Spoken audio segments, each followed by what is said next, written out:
If I stole $100 worth of gas, I would be charged. If I can steal $50,000 from a landlord, because I know how to work the system from the stays to the reviews to the Supreme Court, like I know how to steal that type of money. And all of it's doing is just impacting your credit.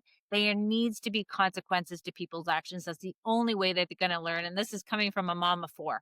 People don't fear it because they're able to find that naive, uneducated landlord get into the door where they know they're not going to do a credit check. And that's why I became the ambassador to Front Lobby, because I want these landlords. I know they don't care. They have crappy credit anyways. Like, it's time to put them into the credit bureaus through the system, but at the same time, educate other landlords that they need to do their credit report. Do not accept a credit report from a tenant. They are coming fraudulent.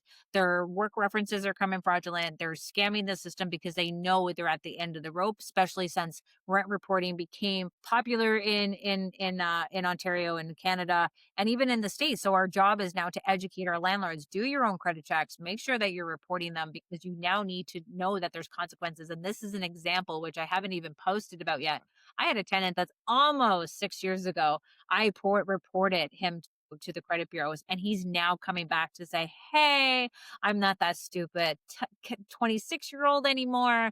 I want to make some payment arrangements. I want to get this off this credit. This is the only thing that's stopping me from finding accommodations for me and my two daughters that I have custody for. And again, he's using the fact that, oh, he's a single dad, trying to make me. And I replied politely to say, hey, you owe me this much money. I'm willing to give you a deal that you can, a settlement of 50%. I'll report it as paid and in good standings. Is that good for you? And understand that I'm being very generous and there's consequences to your actions. And that's what our government hasn't done, is provided consequences.